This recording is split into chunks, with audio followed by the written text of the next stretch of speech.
Bismillahirrahmanirrahim. Tentang fadilah sedekah. Abu Hurairah berkata bahwa Rasulullah SAW bersabda, kebiasaan terburuk yang ada dalam diri seseorang adalah kebakilan yang menjadikan seseorang selalu berkeluh kesah dan ketakutan yang menyebabkan timbulnya perasaan seakan-akan mau mati. Hadits Abu Daud.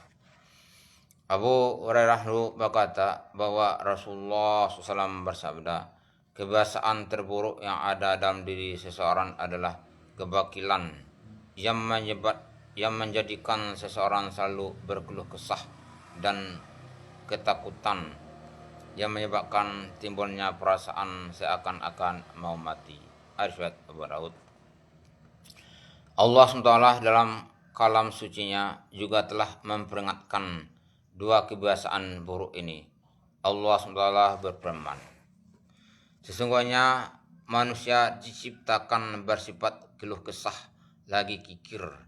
Apabila ditimpa kesusahan, ia berkeluh kesah.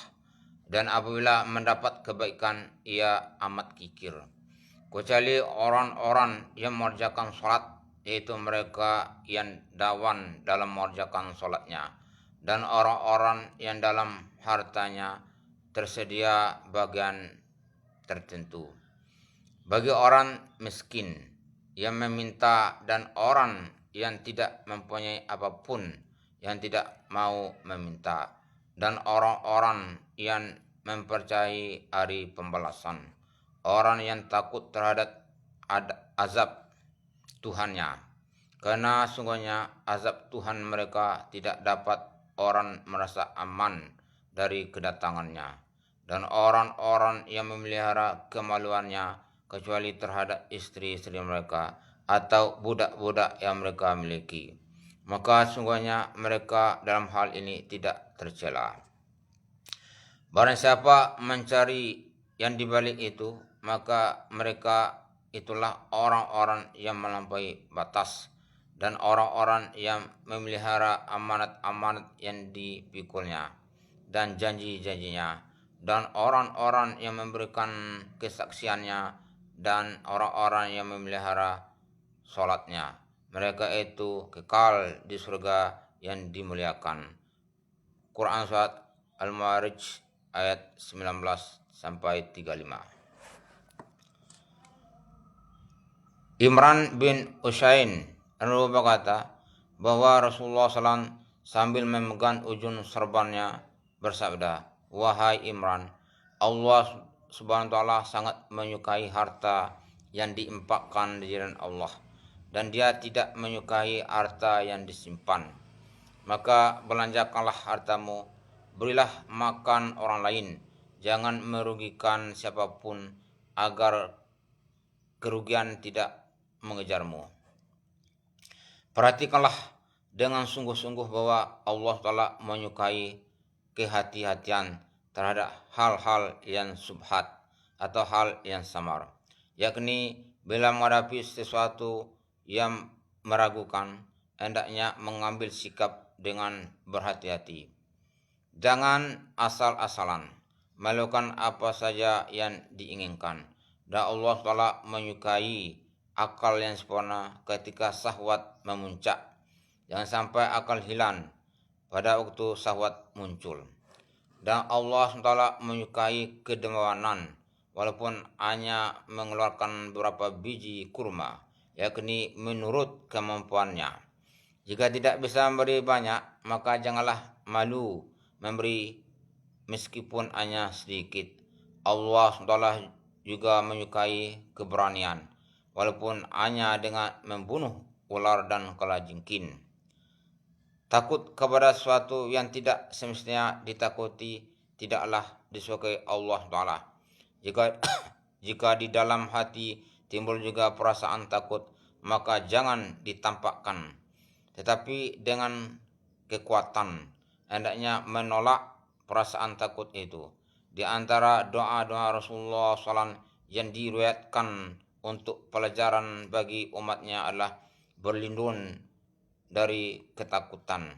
Dan dalam beberapa doa diwatkan agar memohon perlindungan darinya.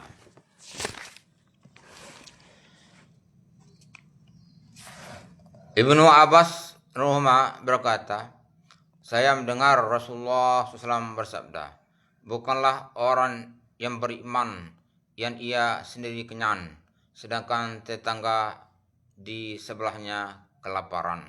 Arsyad Bahaki.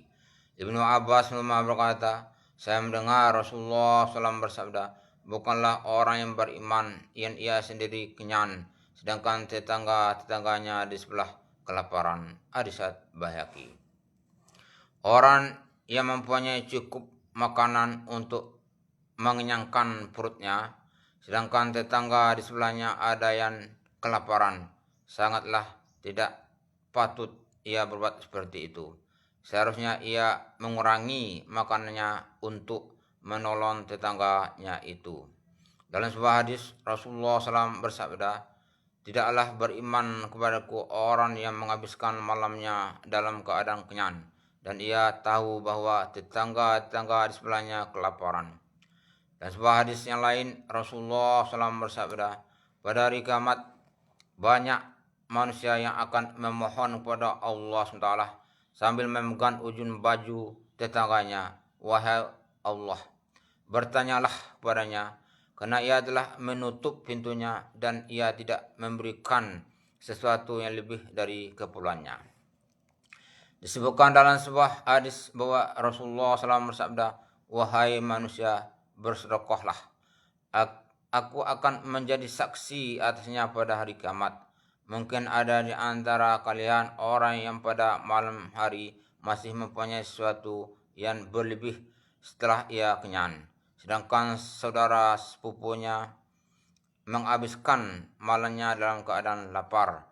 Dan mungkin ada di antara kalian orang yang selalu menambah hartanya, padahal tetangganya yang miskin tidak dapat mencukupi keperluannya.